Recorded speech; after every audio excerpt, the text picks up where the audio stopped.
What's up, everybody, and welcome to another amazing episode of the Insurance Untangled Podcast. I am one of your co-hosts today, Jordan Comstock. With me, I got Naren and Ben. What's up, dogs?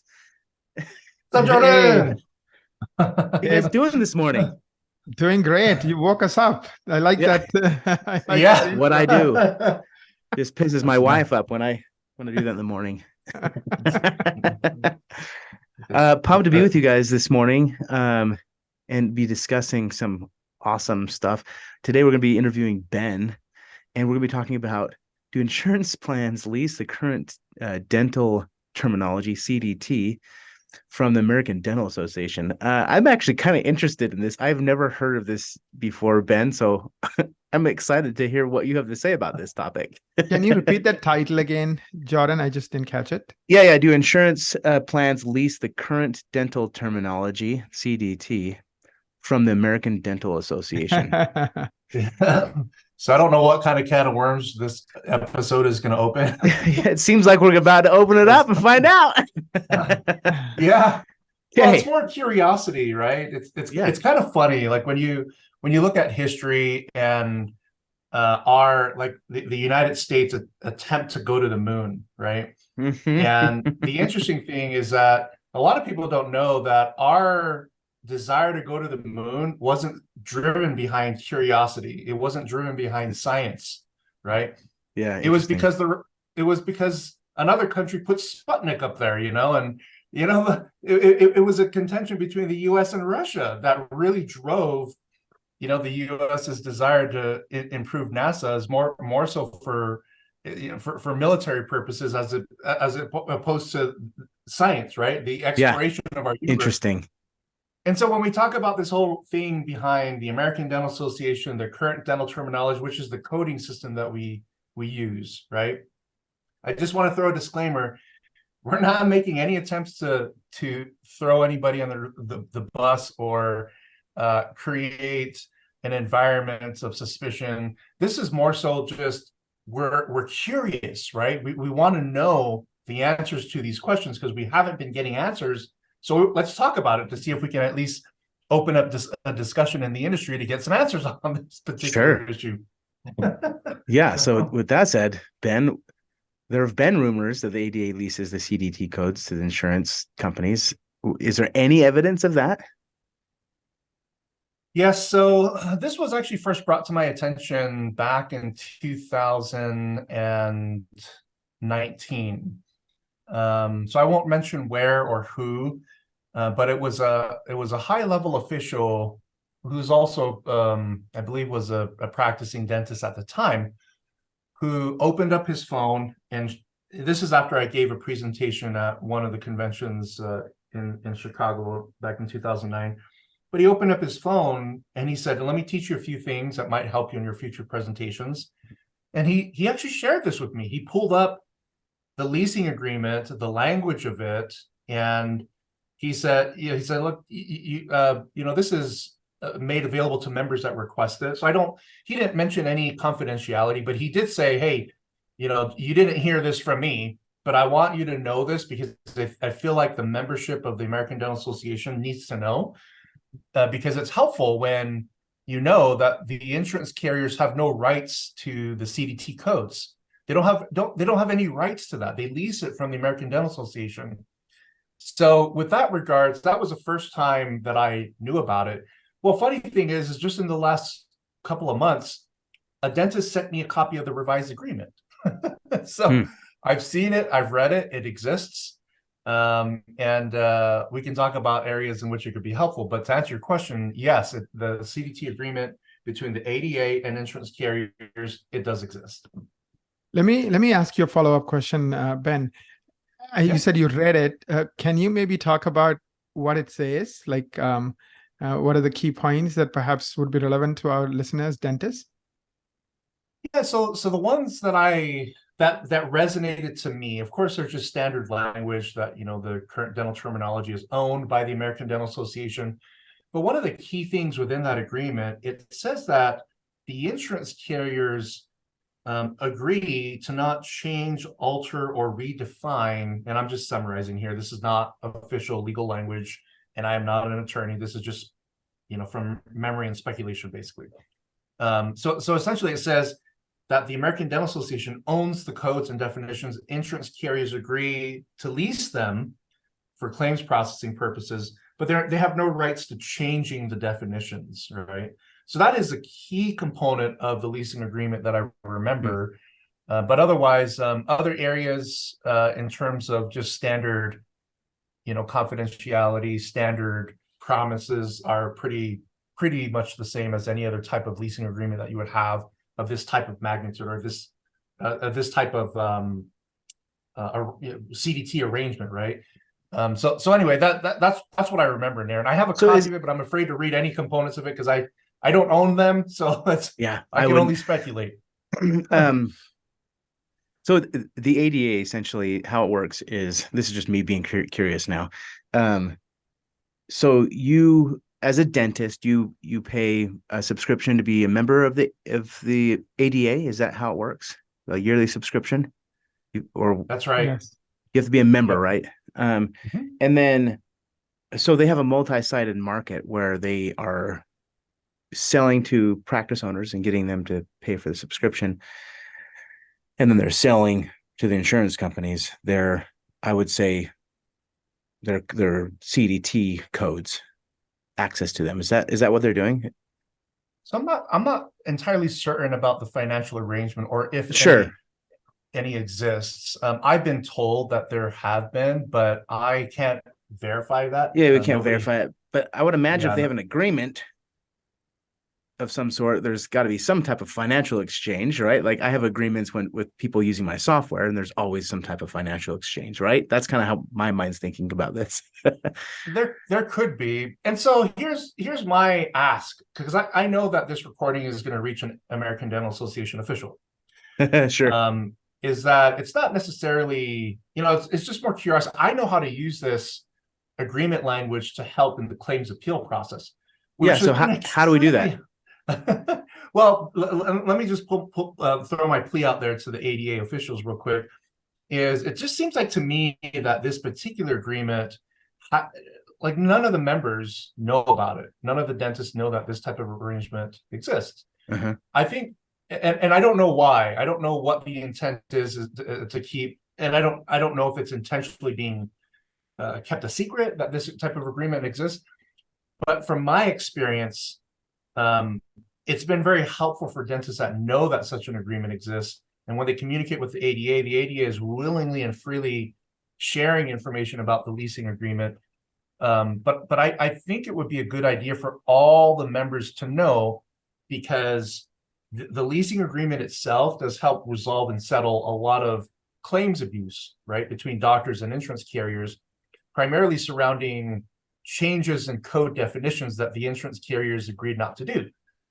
So if you're a member, can you repeat that? Repeat that, Ben. The last sentence you said. Just repeat it, please.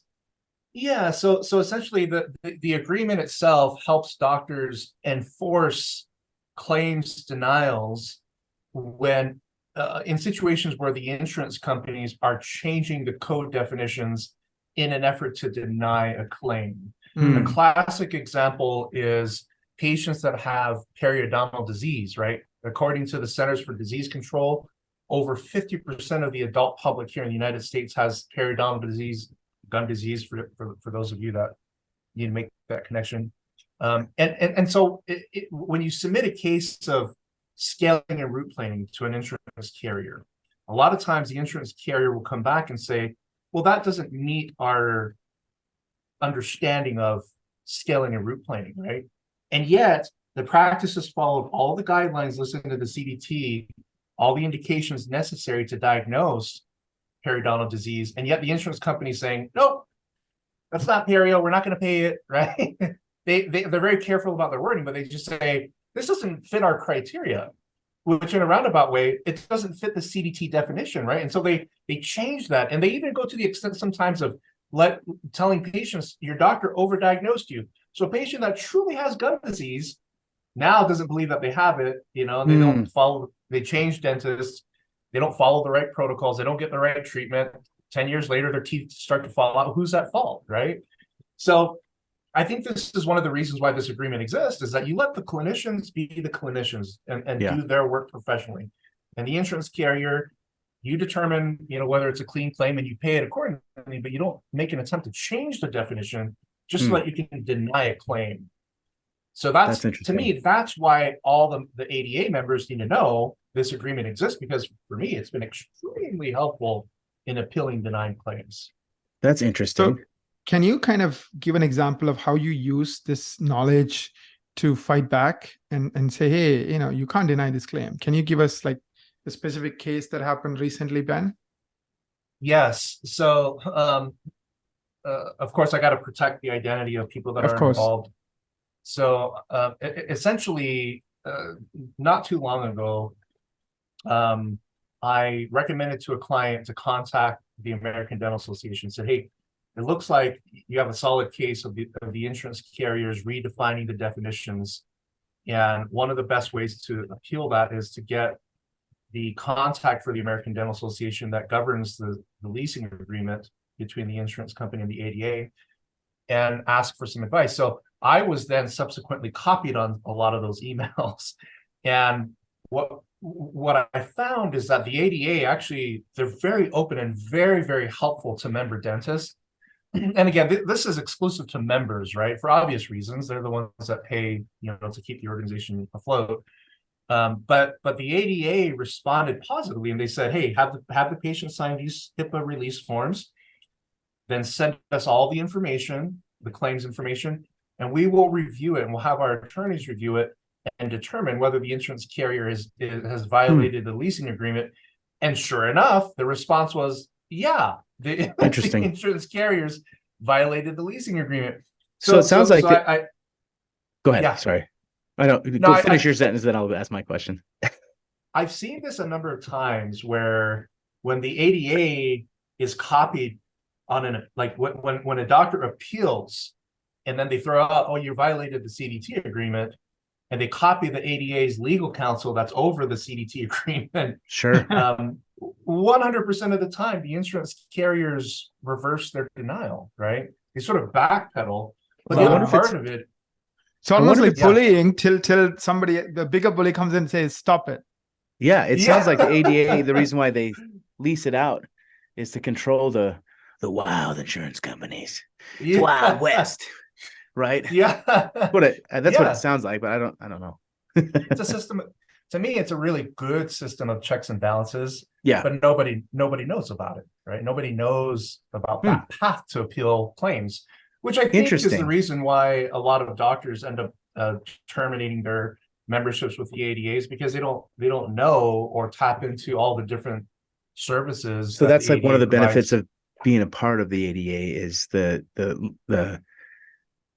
help to negotiate, or to, if you're dealing with an insurance issue with claims, they can jump in and help because they lease the codes over to them. They can be like, no, we're going to hold you accountable type thing. Yeah, I think so. And I love the ADA for that. At least in my experience in observing members of the ADA go through this process, you see those particular practices see fewer and fewer denials over time, right? Fewer delay. Oh, because they're afraid of them, because it's almost like they know they're going to call ADA if they mess around. Yeah.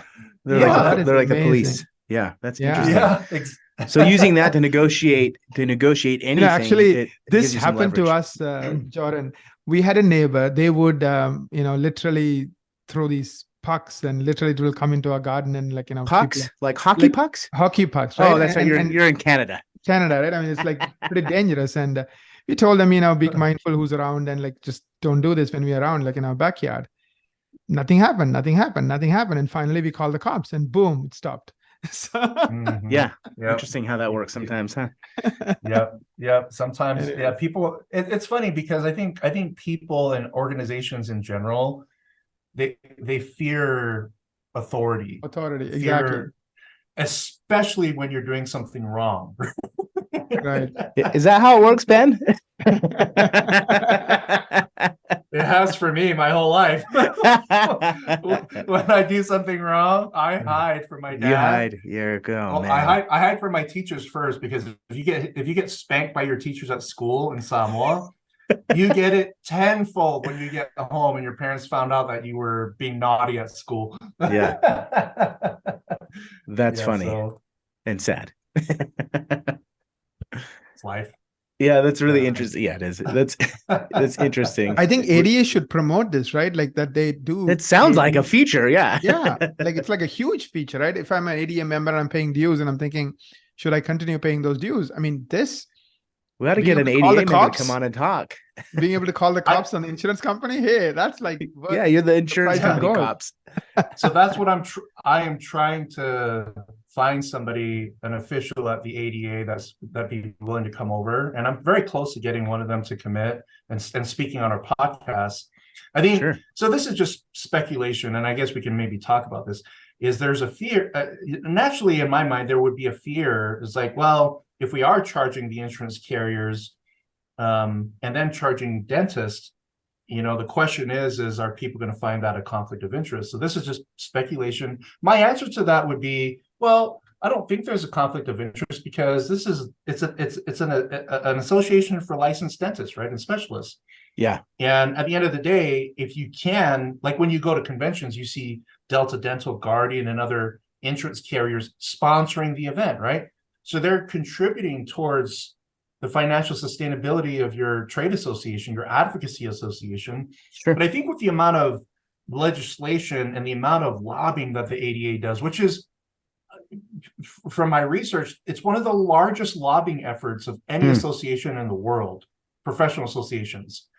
And to me, if they are collecting money from the insurance carrier, to me, it doesn't really matter because the amount of advocacy that's going on has been truly beneficial to the industry. And there's so many examples I can cite about that, but I guess we need to stay on topic, right? So yeah, you're good. So I have a question. Do you think it's helpful for non-ADA members to join the ADA to get access to the CDT compliance issues that they may be experiencing with insurance? I think so. And so this is just my opinion, is based upon my clients that have an ADA membership versus those that don't.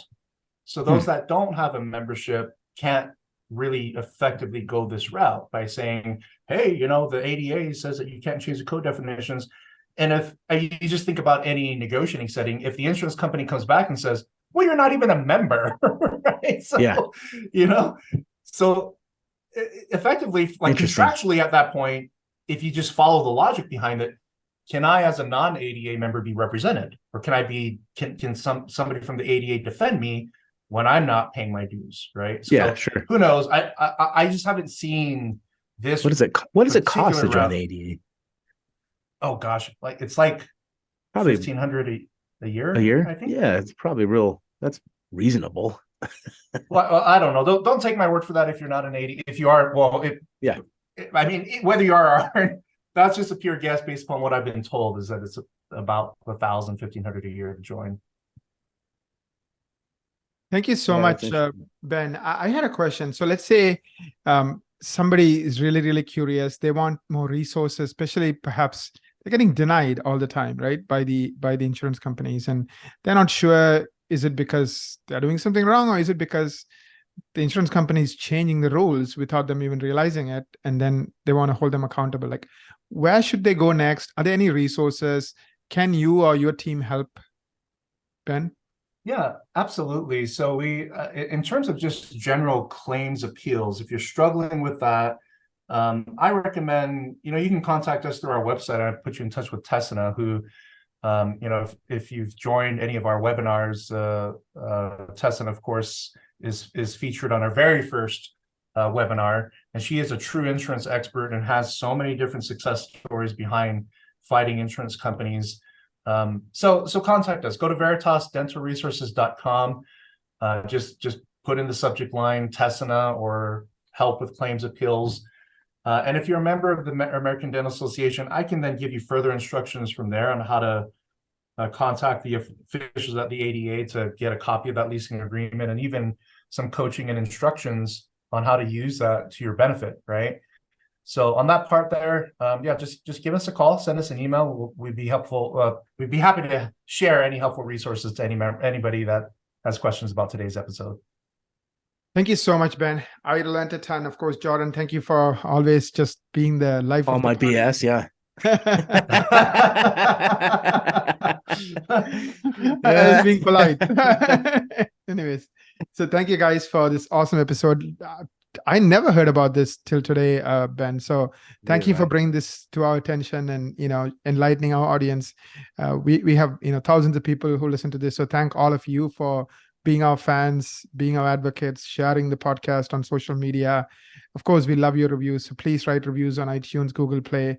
And if you like this episode, I think many of you are going to forward this to all your buddies and friends. So please do that. We would love that. And Ben made an invitation to ADA to come on this podcast and, perhaps clarify some of these things and, perhaps, make it a trump card, because I think 80+% of people are on PPO plans and they feel not too happy with these plans. So ADA kind of having their back is not a bad thing. So Ben, thank you for your initiative on this. The website is insuranceuntangled.com. Please visit our website. We will offer some freebies and additional resources on our website. So please check it out. You will learn a ton. Also, we'll put links to some of the things that Ben talked about today. Have a wonderful rest of the week. And till we see you again, goodbye.